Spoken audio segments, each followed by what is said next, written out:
વિદ્યાર્થી મિત્રો, તમારું સ્વાગત છે તમારી પોતાની ચેનલ અનંત એજ્યુકેશનમાં. આ વિડીયોમાં આપણે જોઈશું ધોરણ 9 ગણિતના વિભાગ બીના ચેપ્ટર નંબર 7ના દાખલાઓ, જે તમને બહુ જ ઉપયોગી રહેશે.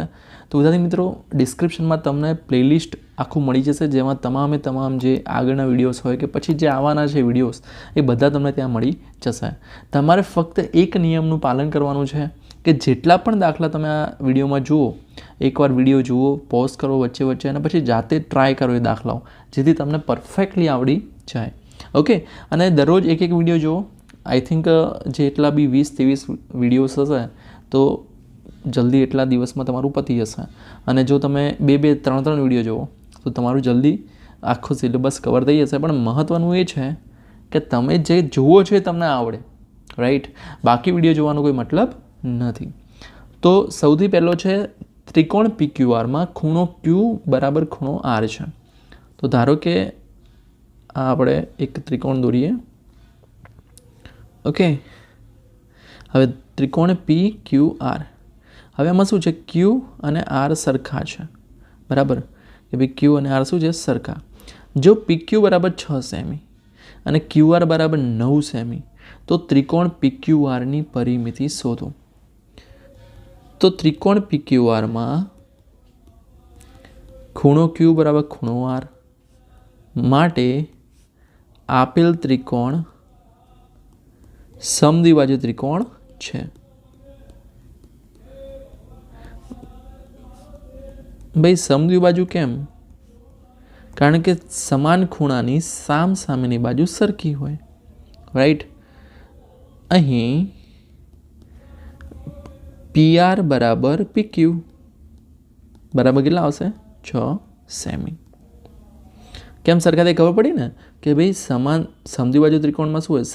સમાન ખૂણાની સામસામેની બાજુઓ સમાન હોય. આપણો પ્રમેય છે. વધારે ડિટેલમાં આપણે લખવું નથી, બસ આટલું સિમ્પલ. ભાઈ ખૂણો Q બરાબર ખૂણો R છે માટે સમદ્વિબાજુ ત્રિકોણ છે, રાઈટ?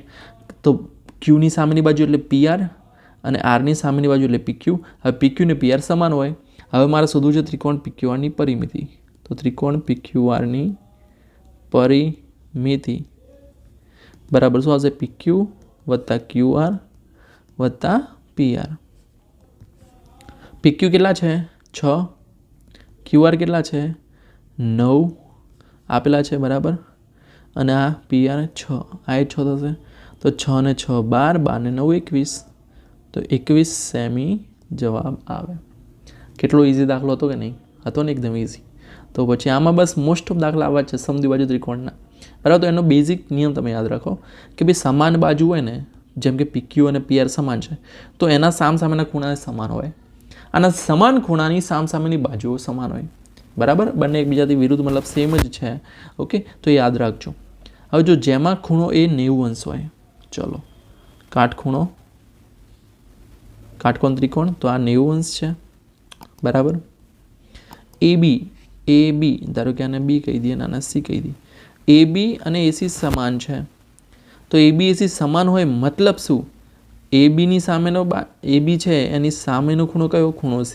ACનો સામેનો ખૂણો B. તો B અને C કેવા હશે? સમાન હશે.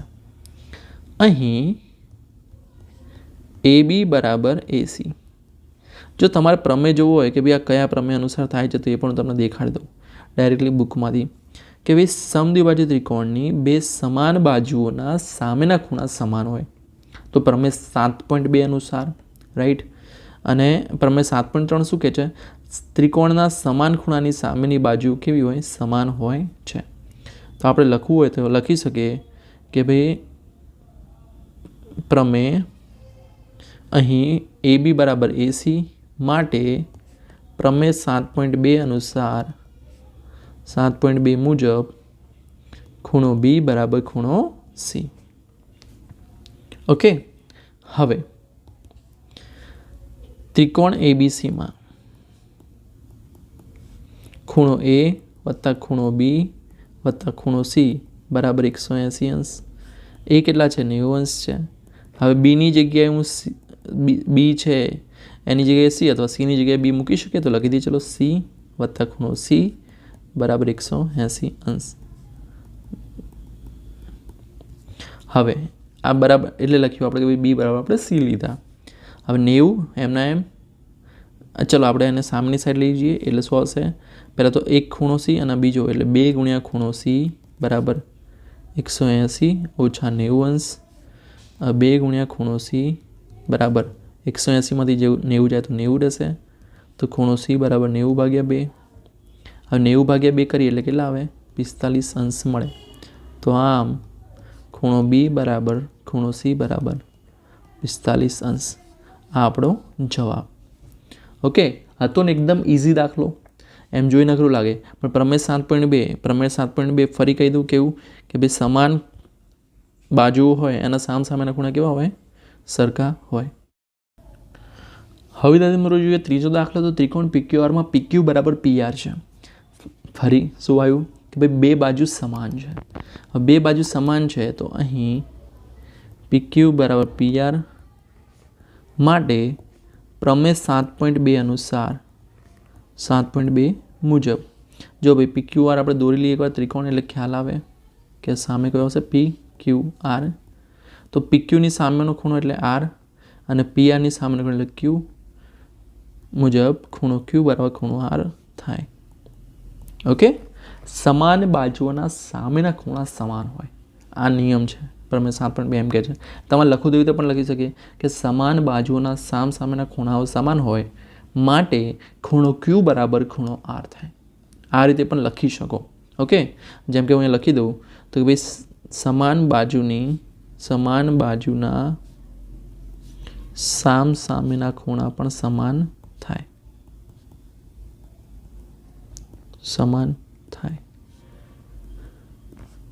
તો અહીં PQ બરાબર PR છે તો ખૂણો Q બરાબર ખૂણો R થાય. રાઈટ? આ ના લઈને લખવી હોય તો તમે આ રીતે પણ લખી શકો. આ પણ સાચું પડે. બરાબર? આ પણ કંઈ ખોટું નથી. ઓકે, સમજી ગયા તમે? ચલો આપણે આજે રાખીએ ઉપરની. બરાબર? આ તો કોઈને ધારો કે ના યાદ આવે કે ભાઈ કયો પ્રમેય લખવું અને ભૂલી ગયા તો આવી રીતે તમે કરી શકો. હવે તમને શું આપેલું છે? જો ખૂણો Q 48 અંશ છે તો ખૂણો R શોધો. તો લખી દો. તો અહીં ખૂણો Q બરાબર 48 અંશ. તો ખૂણો R કેટલો થશે? 48 અંશ થાય. હવે આપણે શોધવાનું શું છે? P શોધવાનો છે. તો ત્રિકોણ PQRમાં ખૂણો P વત્તા ખૂણો Q વત્તા ખૂણો R બરાબર 180 અંશ. ખૂણો P શોધવાનો. ખૂણો Q 48, ખૂણો R 48 બરાબર 180 અંશ. હવે 48 દુ 96 તો ખૂણો P વત્તા 96 અંશ બરાબર 180 અંશ. હવે 96 જશે આ બાજુ તો ખૂણો P બરાબર 180 અંશ ઓછા 96 અંશ. તો જવાબ આવશે કેટલો આવશે? 84. તો ખૂણો P બરાબર મળશે 84 અંશ. તો ખૂણો P શોધી લીધો આપણે. ખૂણો P મળ્યો 84 અંશ અને ખૂણો R મળ્યો 48 અંશ મળે. તો આ દાખલો થયો અહીંયા પૂરો. કેવો એકદમ સહેલો હતો ને? આઈ એમ શ્યોર તમને આવડી ગયો હશે. હવે જોઈએ ચોથો દાખલો. હવે આમાં થોડું અલગ છે ઇઝી. ત્રિકોણ ABC એકરૂપ ત્રિકોણ XYZ છે. જો ખૂણો A વત્તા ખૂણો B બરાબર 105 અંશ હોય તો ખૂણો Z શોધો. હવે જો ABC તો અહીંયા શું છે? ABC એકરૂપ XYZ છે તો માટે C બરાબર શું થાય? Z થાય. CPCT બરાબર. તો પહેલાં તો તમારે C શોધવો પડશે. તો ત્રિકોણ ABCમાં ખૂણો A વત્તા ખૂણો B વત્તા ખૂણો C બરાબર 180 અંશ. હવે A વત્તા B કેટલા છે? 105. તો લખી દઈએ 105 અંશ વત્તા ખૂણો C બરાબર 180 અંશ. હવે 105 જશે આ બાજુ તો શું આવશે? ખૂણો C બરાબર 180 અંશ ઓછા 105 અંશ. હવે 180માંથી 105 જાય તો કેટલા વધે? 75. 75 અંશ મળે. હવે ત્રિકોણ ABC એકરૂપ ત્રિકોણ XYZ તો ખૂણો C બરાબર ખૂણો Z CPCT બરાબર. એકરૂપ ત્રિકોણના અનુરૂપ અંગો સમાન છે તો સી બરાબર કેટલા મળ્યા 75, તો ઝેડ બરાબર કેટલા મળે 75 અંશ મળે. તો અહીં આવી ગયો જવાબ. કેટલો સહેલો હતો દાખલો, ખાલી આટલા મતલબ આટલા જ સ્ટેપ હતા અને પરીક્ષામાં તમને આવડે તો હવે તો કેટલો ઇઝીલી આવડી જાય, રાઈટ. હવે જો ત્રિકોણ એબીસી એકરૂપ ત્રિકોણ PQR છે, એ બરાબર 50, બી બરાબર 75, તો આર શોધો. તો ત્રિકોણ એબીસીમાં સેમ રીત છે, ખૂણો એ વત્તા ખૂણો બી વત્તા ખૂણો સી બરાબર 180 અંશ. એ કેટલા છે 50, બી કેટલા 75 અંશ, સી શોધવાના. હવે 50 વત્તા 75 કરો એટલે કેટલા આવે, તો 125 અંશ આવે. હવે 125 જાય સામેની બાજુ એટલે બીજી બાજુ, તો 180 ઓછા 125, 180માંથી 125 જાય તો વધે 55 અંશ. તો ખૂણો સી બરાબર કેટલા મળે 55 અંશ મળ્યો, રાઈટ. હવે ત્રિકોણ એબીસી એકરૂપ ત્રિકોણ PQR છે, રાઈટ. તો ખૂણો સી બરાબર ખૂણો આર, CPCD એકરૂપ ત્રિકોણના અનુરૂપાંકો સમાન હોય તો ખૂણો આર બરાબર કેટલા મળશે 55 અંશ. સહેલો દાખલો હતો, સેમ મેથડ હતી આના જેવી જ જે આગળ આપણે જોયું એ. હવે તમે આ બધા દાખલા જેટલા બી અમને જોયા ને તમે એક વાર ગણો જાતે, એટલે તમને પણ પ્રેક્ટિસ થઈ જાય, તમને આવડી જાય એકદમ મસ્ત રીતે, રાઈટ. હવે જો ત્રિકોણ એબીસીમાં AB બરાબર AC છે, AB બરાબર AC છે, તો ત્રિકોણ એબીસીમાં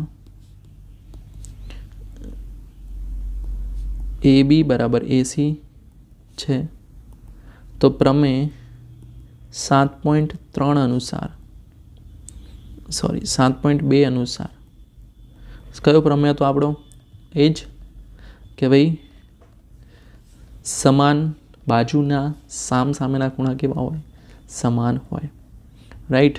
તો ચલો ત્રિકોણ એબીસી આ બાજુ સરખી છે, તો સામેનો ખૂણો એટલે બી અને આનો સામેનો સી, તો શું આવશે ખૂણો બી બરાબર ખૂણો સી.